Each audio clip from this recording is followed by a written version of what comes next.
Welcome to the Business English Podcast. I'm Rob, and today we have another very special episode for you. Today's episode cuts right to the heart of what is one of the most critical elements of professional communication that all non-native English professionals have to overcome: pronunciation. No matter your background, fluency level, or experience in English, this has always been, and quite possibly always will be, the most painful part of communicating in English. However, for professionals who have to use their language skills and present in English, the challenge is exacerbated tenfold. Not only must one deal with the content of the presentation, the slides, the questions from the audience, and of course, the technical glitches, but now, in front of a room full of people, we must project our message clearly, precisely, and professionally. Get it right and things go smoothly, and the audience's focus is on the presentation. Get it wrong, and people forget the presentation and start to focus on the pronunciation errors, or worse, don't understand things at all. But fear not, it's not all doom and gloom, as it is seldom as grim of an experience as I have just described. But rather, professionals that are to be in the limelight, that have been tasked with the presentation, have a truly excellent opportunity to fine-tune their delivery, rehearse and seriously improve their pronunciation skills before the big event. I have almost never seen faster improvements in pronunciation, grammar, vocabulary, and professional communication aptitude than when a client has been tasked with a presentation and they are practicing harder than ever before. The speed of their progress is something to behold. And so let us keep this in mind as we go into today's episode, for I have a very special guest who is arguably the most qualified in the English space to provide insight and advice on pronunciation, especially as a professional when presenting. They have an incredibly large and hyper-valuable YouTube channel filled with amazing content, a brilliant podcast aimed at developing all elements of English language mastery, but today they are here with us to help you seriously up your pronunciation game. If you are a professional in any industry communicating in English, this one is for you. Ladies and gentlemen, I give you Emma from Pronunciation with Emma. Let's get into it.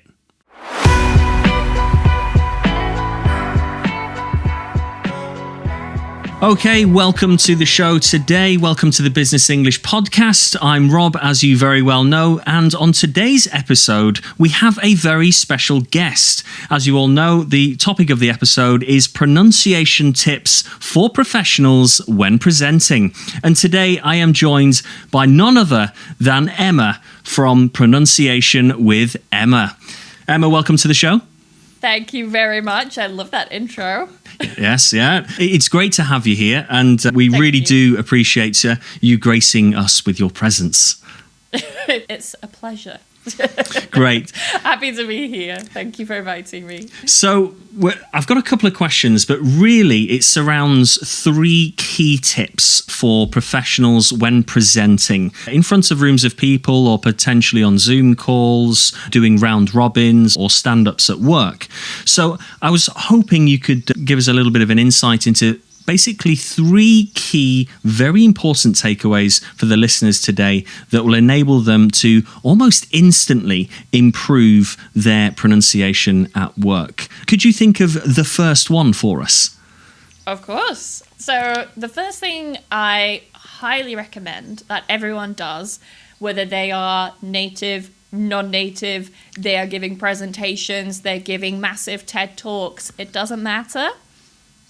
You need to record yourself presenting. Is this just audio or is this on camera? No, this would be on camera. And the reason why I'm saying to record on camera is because you're not just going to analyze your voice and your pronunciation and analyze how you're speaking and if you're making mistakes. You're also going to analyze your posture, your body, how you move, how you present yourself on stage.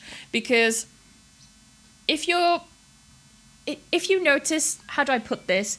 If people sometimes comment that you are very quiet when you give a presentation, maybe you don't articulate yourself enough, and people are like, sorry, at the back, can you shout a bit more? And you feel like you're shouting. I think a lot of us have been there, especially as introverts. Oh, yes.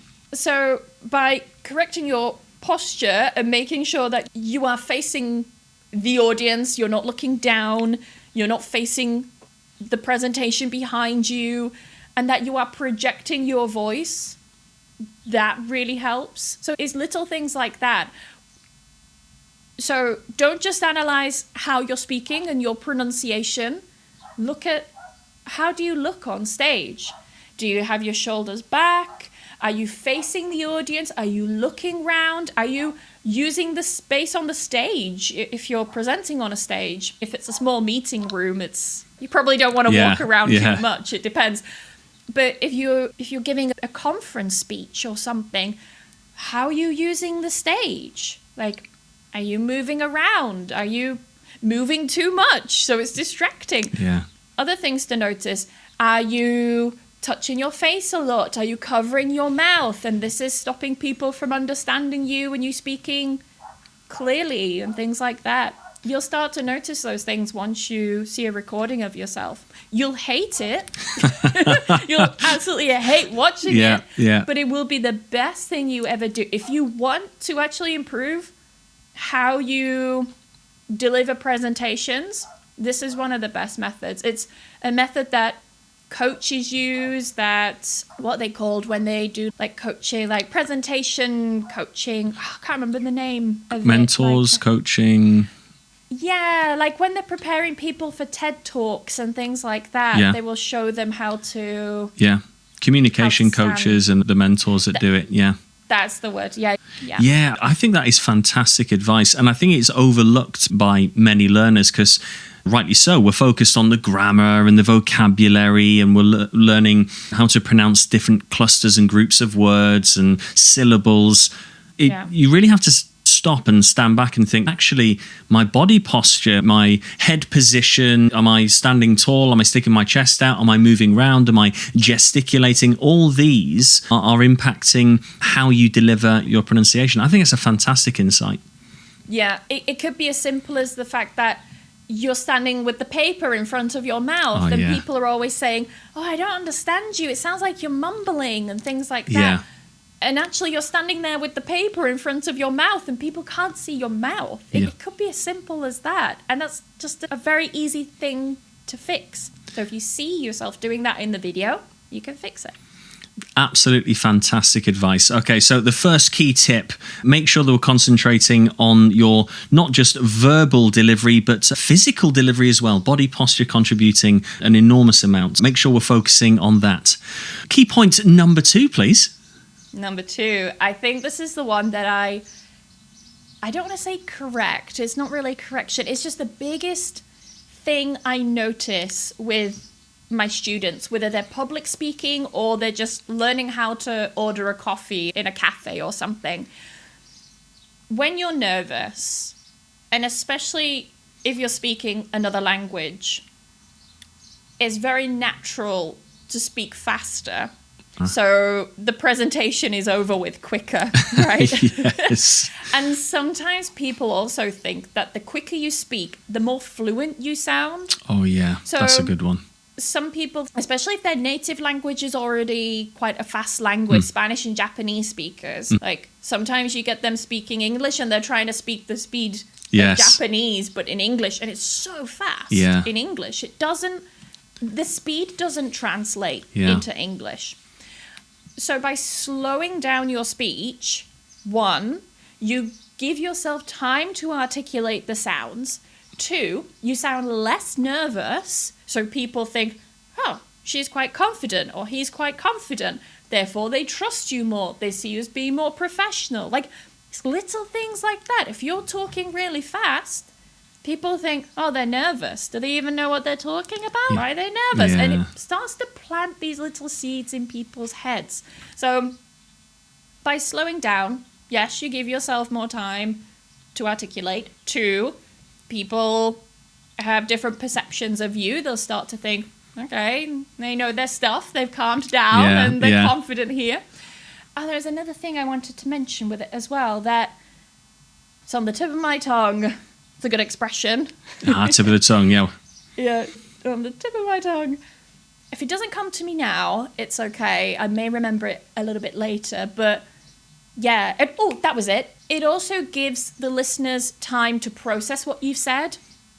Great. So if you're just rushing to the next sentence, to the next point, to the next slide, you're not giving people time to sit and process what you've just said. Yeah. And yes, they will understand everything, but you're hitting them with a lot of information. Yeah. So if your goal is to become a better communicator, better presenter, give your audience time to process what you've said. Yeah. Use pauses. Yeah. You can even use pauses for adding dramatic effects and things like that. Could be as simple as, and the profits for this month are... A drum roll, please. Yes. And then you have a little pause. It depends how serious your meetings are, but pauses are really essential, and slowing down is essential. It will help you in so many ways. Really, slowing down, I think it's something that a lot of non-natives deal with, and some natives as well. I'm sure you've been in presentations before and you're listening to the speaker going, I know he's an English speaker, native, but I still can't understand what he's saying or she's saying. So you're not allowing the audience, number one, to process, and also it's eroding your professionalism because you're looking a little bit nervous, a little bit rushed, and just trying to get through the presentation, so causing a few issues. So you suggest pausing before key points and generally slowing down, giving yourself time to articulate. If you slow down, I promise you'll calm down, you'll feel a bit less nervous when you're presenting. That's great. Overall, there are just so many benefits to just slowing down your speech. Yeah. I think that is a fantastic tip. Slow down. Yeah, brilliant. Tip number 2, slow down. And then any sort of final insights, a third and final tip to really drive home pronunciation for professionals when presenting. So I guess this kind of relates to point number 2, but I'm going to focus on something a bit more specific here, and that's to focus on stress and intonation. Great. Now, I want to clarify what these mean, because a lot of my students, they think they mean the same thing, or some people just don't know the differences, or they don't know what the terms mean at all. And that's okay, because I'm going to tell you what they are. So stress essentially refers to the emphasis that you put on the word.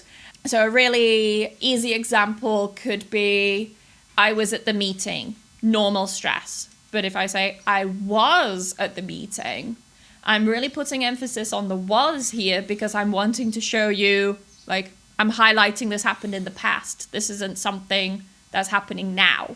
No, I didn't say I am in the meeting. I said I was in the meeting. Yeah. I'm free now if you want to call. Great. For example. Great.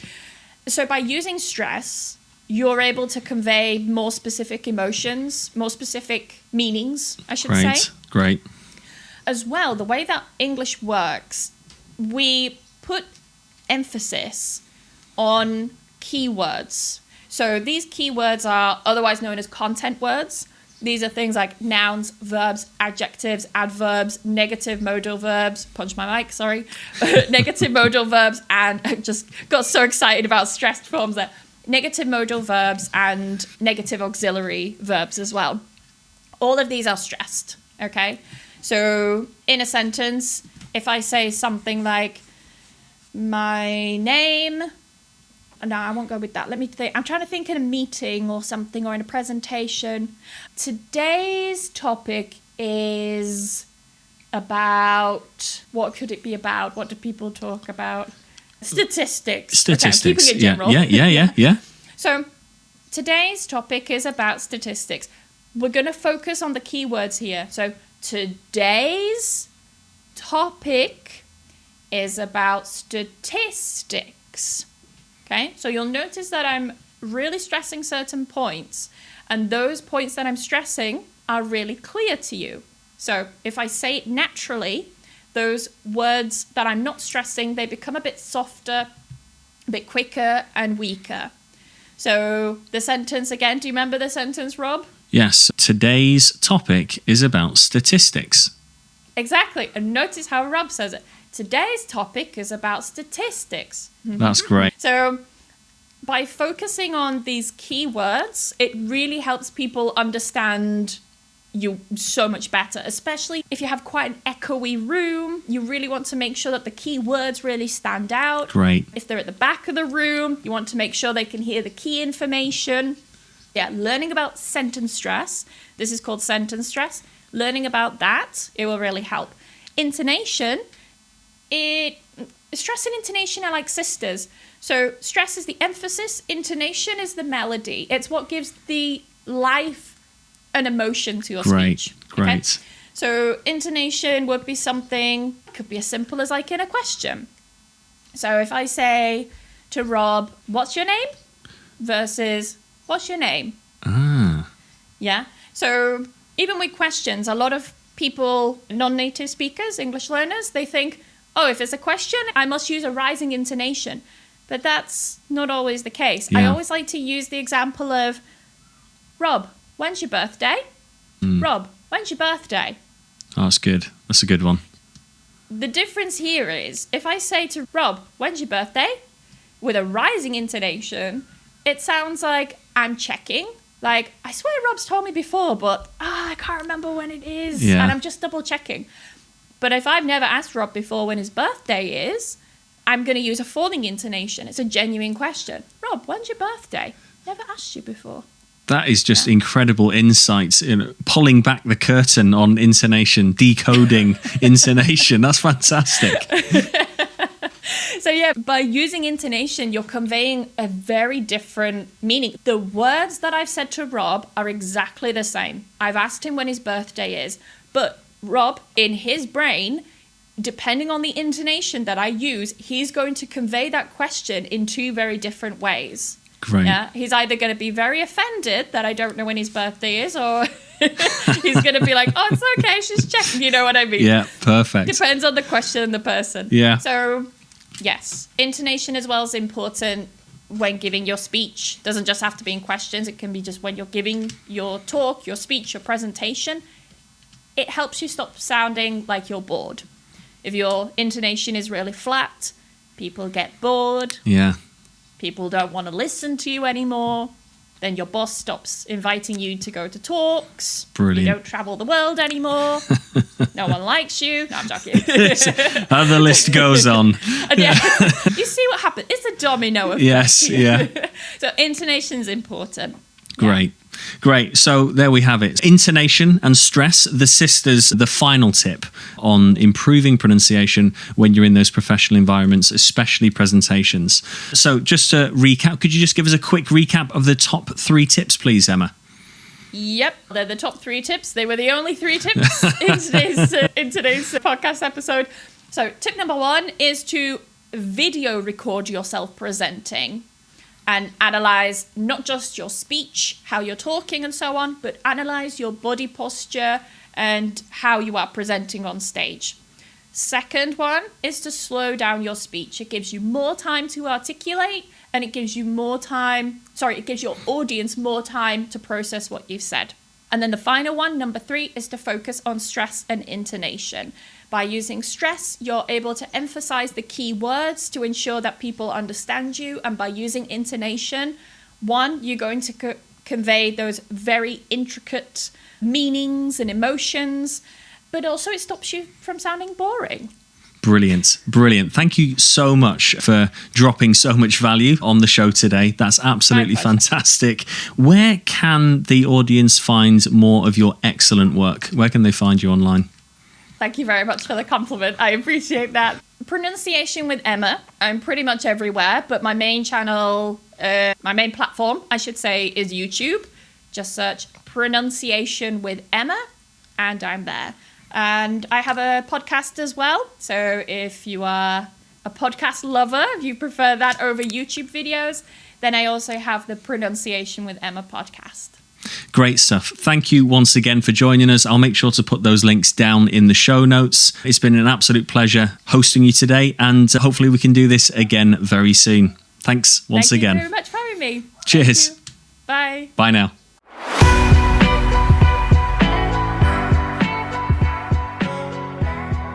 Well, there we have it. A fantastic episode packed with hyper-valuable insights and techniques to help you boost your pronunciation skills immediately. Be sure to head over to Emma's channel on YouTube and her podcast wherever you listen to podcasts. Until next time, keep it strictly business.